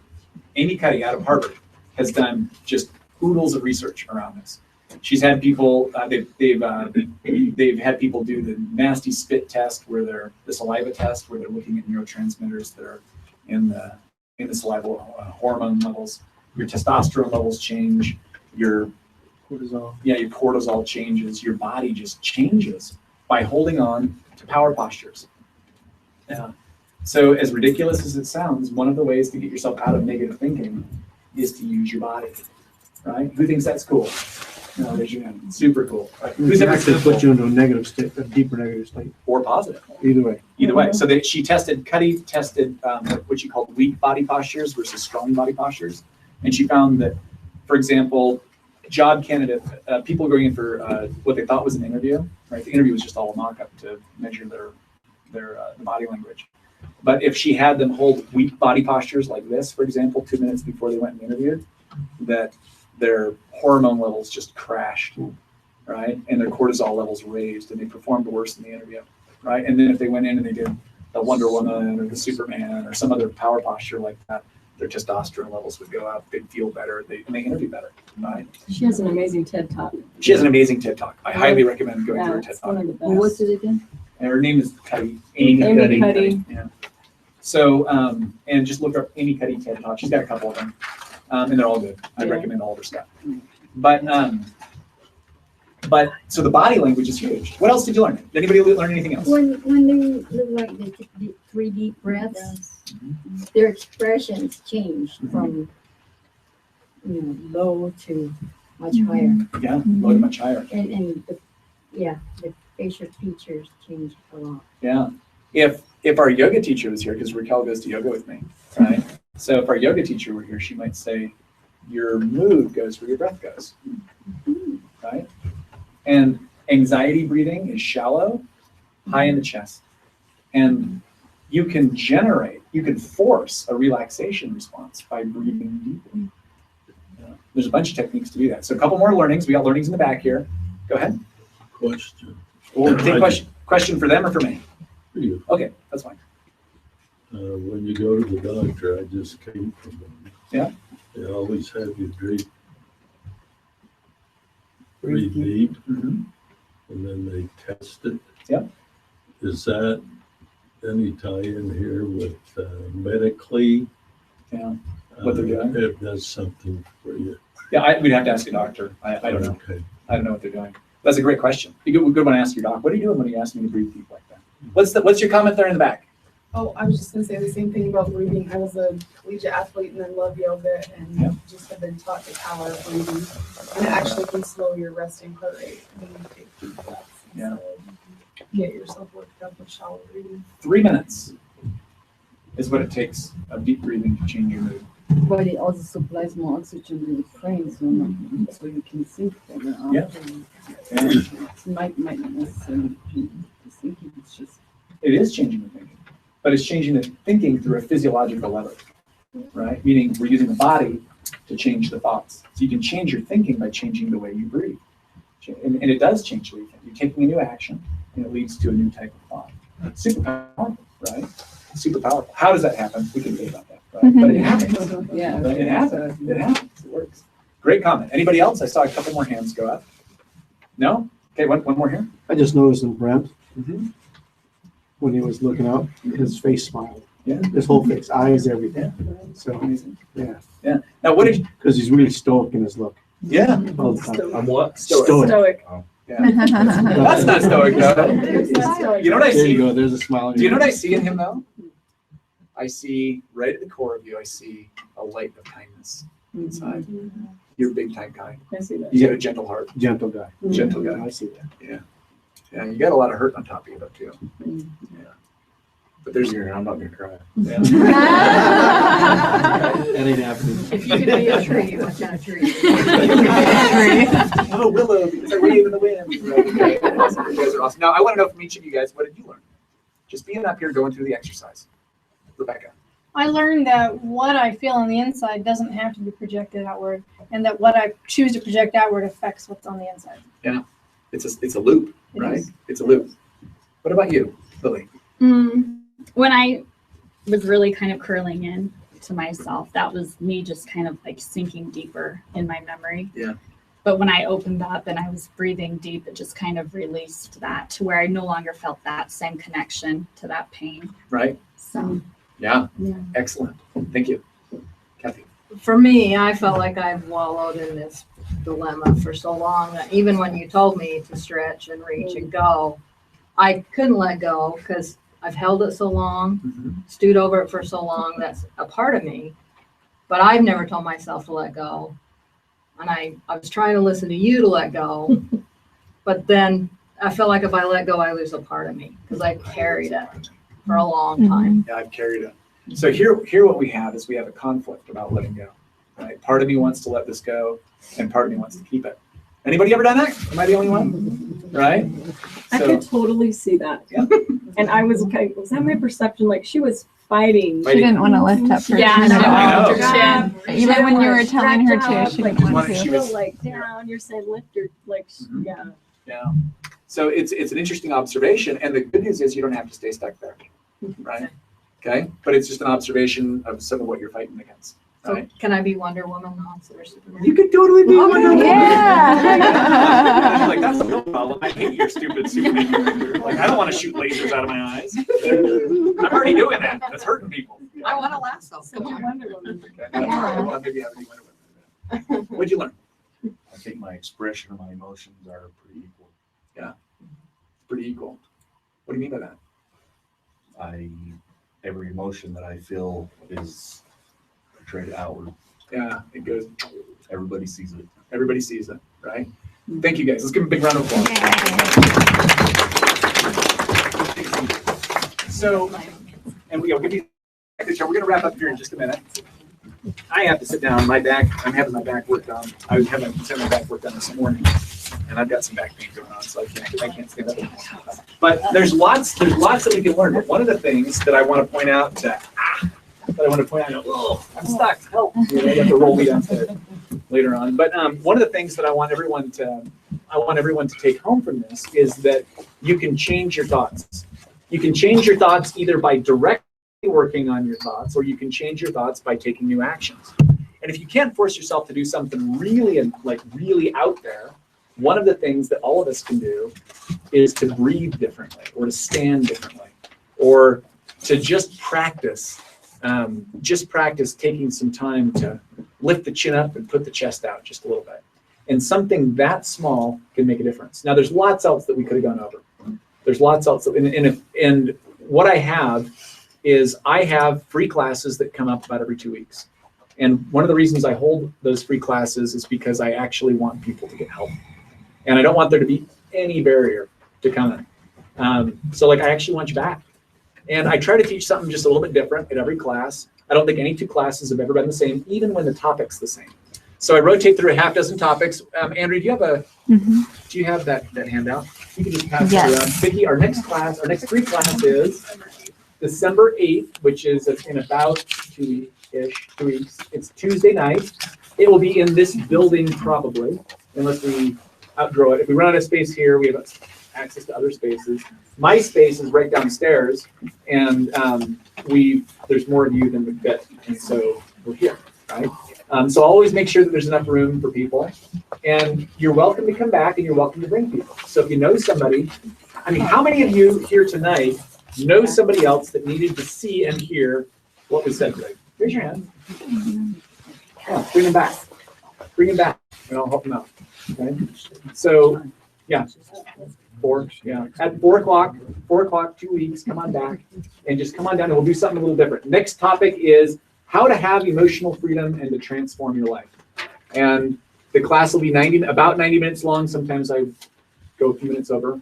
I try not to do that too much, but my goal is to teach. And so you will always leave the class having learned something about your body, about your mind, about how you can move your life forward. And if you know somebody who needs the help, bring them back. Go ahead. Sorry. I was going to ask, are you going to have like a reminder on Facebook about this? Okay, yeah. Sweet. So for those of you that give us your emails, we will email you out when the new classes come. And also on Facebook, we'll make sure that you get notified there. If you're ever wondering when classes are coming up, they're about every 2 weeks, and you can call up the office and you can get info. There's other ways to connect with me. I want everyone to write this down. So grab your pen, write down willandchristian.com. Christian is my podcasting partner. Will, W-I-L-L, and Christian. So it's all written down here so we can see that. So Will. Do you want me to write it so you can see it? That would be awesome. Okay. Until you were resisting So it's willandchristian.com. I think we have, and they're not all up there yet, but we've got something like 140. I'm moving the podcast right now. So the website's like 80 or 90% done. It doesn't matter. And so we've got about 140 episodes, podcasting episodes on personal development, we talk about 5 freedoms in the show. And one of them is mental freedom, emotional freedom. We talk about spiritual freedom. They're awesome. There's like amazing content there. And it's free. It's totally free. So it's another way to get more training, more insights, and more learning about how to run your mind and how to move past things. Christian is a psychotherapist who practices in New York and is brilliant. He's absolutely brilliant. He's my podcasting partner. So it's either him or I on the show. Sometimes we invite a guest in and we'll interview him. So there's awesome stuff there. So that's another way to do it. And then on the handouts, I have a couple of workshops coming up. I've got a workshop on goal setting in January, and I've got a weight loss workshop. One of my specialties as a coach is to help people lose weight. I started off this year at 227 pounds, and today I weigh like almost 60 pounds less, right? So yeah, wild, isn't it? And I've helped hundreds of people lose weight. So I'm really good at doing that. So the Life Compass is the goal setting workshop. It's a 1-day workshop. I think think on a Friday, and the Think Thin class is 2 days. Who's been to Think Thin? Raise your hand if you've been to Think Thin. Is it good? Awesome. It's awesome. It's a really, really good class. It's a lot of fun. My wife teaches it with me. Wait, Andrea. Hello. So Andrea is also down more than 50 pounds. So collectively, we are more than 100 pounds down. So she's Yeah. the one you talked about her vision board last class. Yeah. Yes. Yeah. He told a few things. I did. Boards are awesome. Vision boards are awesome. They work. I love teaching about them. Yeah, she's awesome teaching. She usually teaches the section on vision boards in the class. And so, which is a great tool. Both of us used it to lose our weight.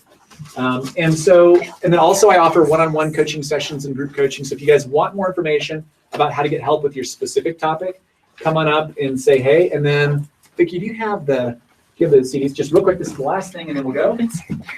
Here are 5 ways to basically have a one-on-one session with me for almost nothing, right? When it comes down to it, fraction of the cost. So this is one, if you struggle with negative words, this one talks about how to use your words to create the results that you want in your life.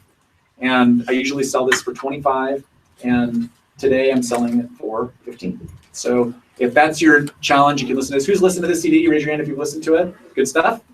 Very, very good stuff, right?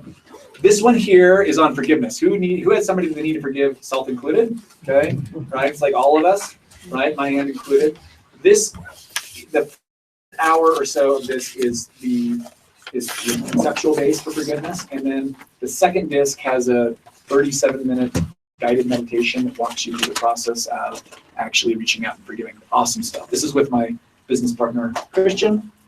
And then this one here, it's called Walking with Mosquitoes. This is how to find peace when life buzzes, bugs, and bites. And so if you're dealing with like anxiety, stress, negative self-talk, this is probably the place I'd have you go. And we were raised in Alaska, so we actually really know what it's like to walk with mosquitoes. We actually, this is actually me walking with mosquitoes. This is an introduction to relaxation. This is about an hour-long session where just a little under an hour where I teach you 3 relaxation technologies and how to relax.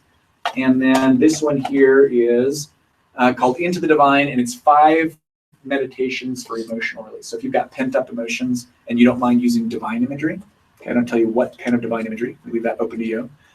This is a super powerful process that I put together. So all of these are on sale today for 15, which is their discount price, or if anybody wants to pick them all up, you can pick them all up for 47 today, which is a huge, huge discount. And that's just my way of saying, yeah, $47. And so that's my way of saying, I want you to have help.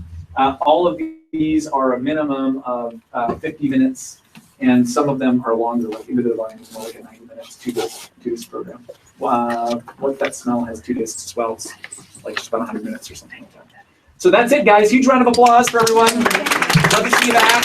In that land, I'll be back the same date. And if you have questions, I'll hang out. If you want to buy a CD, you see Vicki. Our card machine is downstairs. If you have cash, you can pay up here. Oh, it's great to have you.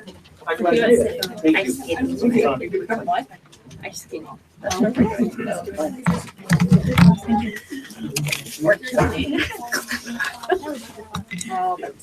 Make a spot for you Oh, here. thank you. Exit plan. So now what I was thinking, so every time I'm at work or anywhere in there now, and I start doing So look at the self time. negative talk, or if you start doing we go through this thing for her, and we have to stop and do the pose. And breathe. So like if even if you're at work and you're like saying that anywhere, it doesn't matter where you're at. Like I know, right? And I will too. Sounds good. Because like you could almost, when you guys were breathing, it almost was like, you know, You're good. I just I can remember what Yeah, you're I'm like, saying. no, you're good. You're good. But your hair is gorgeous. I've been like staring at it. Fluffy today. 20 minutes. Let's make sure that I'm the right guy. I'm good. But Vicki, you know, I'll do all that. I'm so glad you're here. But if there would be one, Okay. And that's awesome. Yeah, Yeah, I'm really glad you came. Yeah. What was your biggest learning from today? What's that? What's your biggest learning from today? Okay.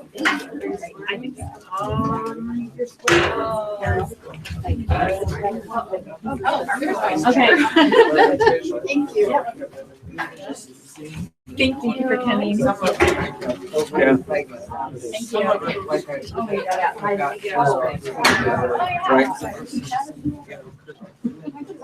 Right. And then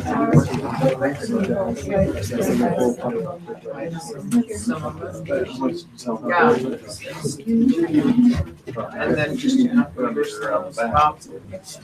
remember reminding yourself that outweigh that negative thought. I'm really glad that you like that. Yeah, I'm glad you came. Yeah. Good to see you. It's good to see you. So you said this was about, This helps with like little life anxieties or worries or things like that. That one is based off of an experience I had meditating. So I found myself just like riddled with anger. So you'll talk about it.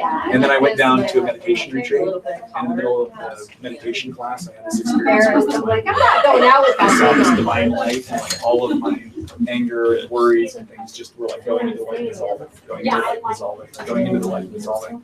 So out of that, and that happened spontaneously. So out of that, I developed a series of 5 guided meditations where I have you imagine the divine, and then I have you imagine sending problems and parts of your personality and other things into the divine, and letting all it's really powerful. yeah, I would, like the ones you said, like anger, like holding on to, because that's my problem. Yeah. Because I hold on to emotions, even when I don't have anything connected to them anymore. It's just emotions, and they're just trapped there. And then they build up, and then I attack people around me, and, But we all and then I attack myself for attacking the people around me, and it's just this horrible cycle. Yeah. So yeah, that's pretty. That would be a really good help I for have you. yet to get into meditation. I want to. Well, guided meditation is I think that's easier, and I think that's kind of where I want to start too, because like my brain doesn't know shut off. I would say that your brain will wander while you're doing this. That's what brains do. So your mind wanders. That's what they do. I can teach you meditation. I've been meditating for 4 years. And my brain still goes. It is. Our oldest is 18. Sometimes, right? It's just like, I mean, their days are quiet, but there's days. Graduated. Well, I guess. Sometimes letting your brain do that is part of the meditation. It is part of the meditation. So in Eastern tradition, we talk about 6 senses. Now, actually, science is talking about more like 12. Right? That's But the education. traditionally, they talk about 6. That is. Sight, It is. sound, It's like taste, That's where why you get it tested. exists. right? I know, to help you grow up. Hearing. Yeah, I think And so. the 6th one we talk about Passion and long suffering. it's just the mind. Oh, just Whatever you're mine. Yeah, and we have Yeah. teenagers. And so that like it if you, still because is. if you close your eyes, Yeah. There's you so can much feel. emotion and Right? You can taste, you can touch, but then none of that can be going you just have to get and your yourself mind can still be in a good generating all state sorts to of be things. able to. And so what we receive say it. is in meditation, it's normal to get mind going. But guided meditation is easier for beginner because somebody's telling you where to take your brain. Even if you get distracted, eventually they'll start talking again and you'll kind of Never gave us a. But I would really recommend that one. That's a great CD. Okay, awesome. Thank you so much. I think you'll do it. Do you have like a card? Right. That number 3 came along, made up for all 3 of them. Boy, did that was Yeah. big time. I'm glad you came. We have 8, so 3 and 5 glad you were came. our two that stretched us. Yeah. It's interesting. Yeah, I had a couple of siblings that didn't give me It gives you a little something to start with. any trouble. But then there were It's nice. Hey, good to meet you. Absolutely. Stand up for it, I guess. I go fast. But yeah, so far, it's. I'm so glad you guys came. I'm gonna stay sitting because I'm like, No, you're good, you're I'm good. dying over Hi, here. I'm Melissa. Hi, Melissa. How you I doing? love that. Good. It's nice to meet you together. Yeah. Better one. Well, always. No, Yeah, it's good. No, emotional up and down. It's it's not the. That's hard. I got a kick out of our daughter. She has 4 unmarried I always children. feel like And she's like, 2 oldest are girl, of those why 4, do those they 2 get there oldest always are girls. say more positive And they stuff? were all home this I mean, summer. how long have we known The each 2 other? oldest girls are in 2 years. A few Florida. years now, yeah. Yeah, She I said, just I thought, can't believe you know we what, did let's this just to go. her." So it was good. And I have those 2 DVDs, so I figure. You have this one? And then the relaxed one Yeah. you gave me this morning. So if you're right, I just buy the 5 of them, and then I'll just give the other ones to the person that I have mine. That's awesome.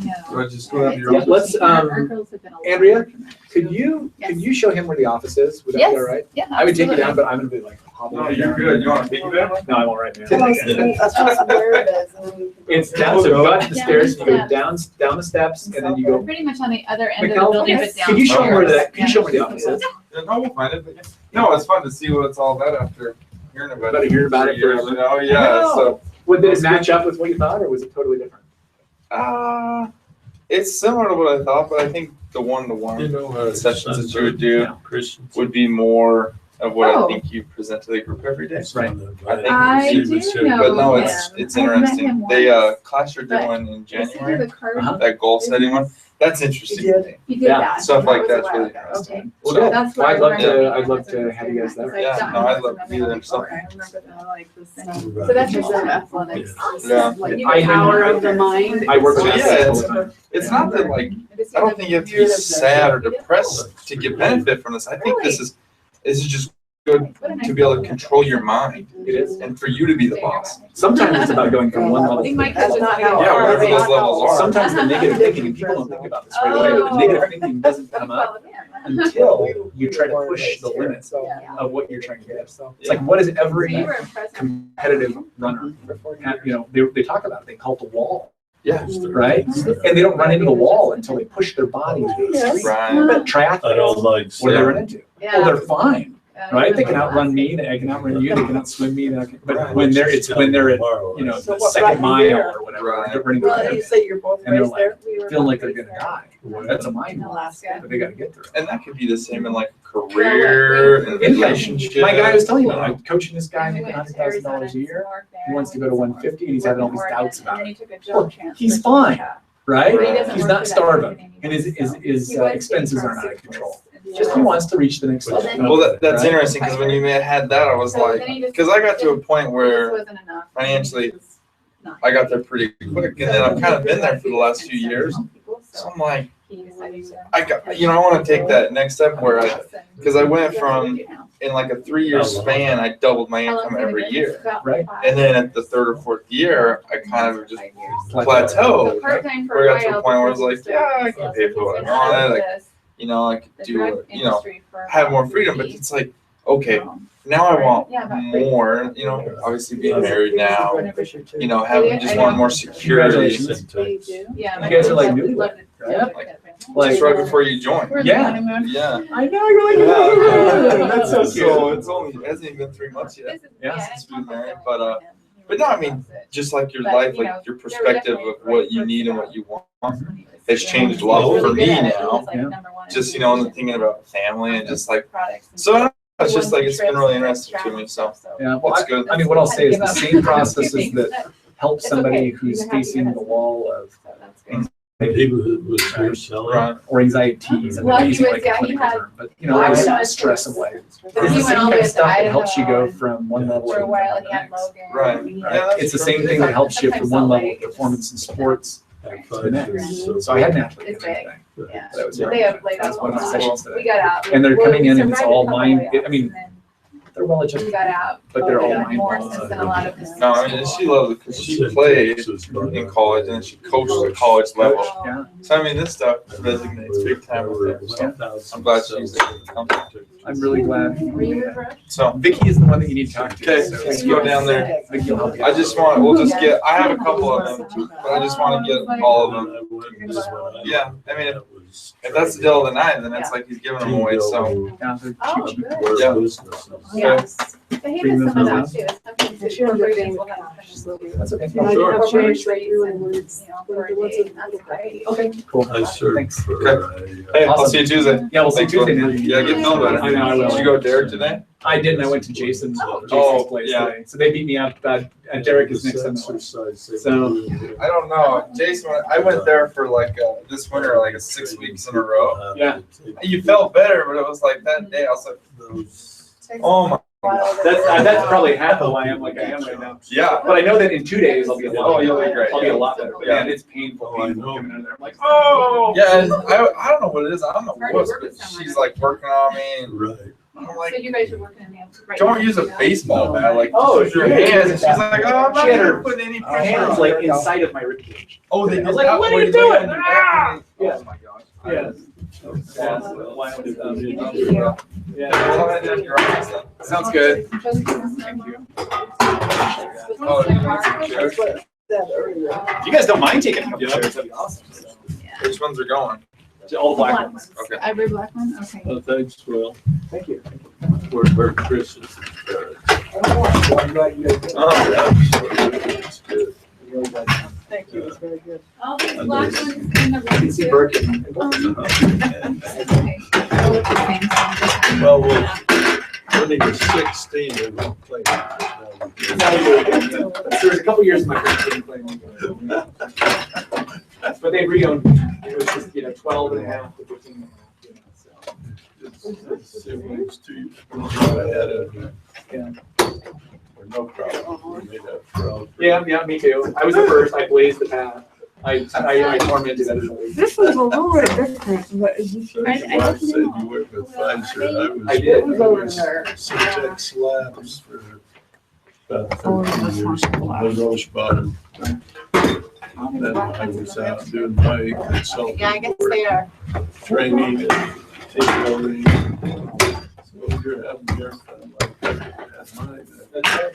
Are you the athlete? Are you the one that said to do collegiate and stuff? Oh, yeah. Was that you? Yeah. Where you go? There's 6 chairs. Oh, you got a non-folding one too? Yeah, I figured I could get a finger on it. I'll get it. If you can, just leave it somewhere. I'll work my way down there with it. I may have to stop and We would never have that. But I am like, I believe in, I'm not making 2 trips. Groceries is coming in 1 trip. That's awesome. I gotta sit you on my belt.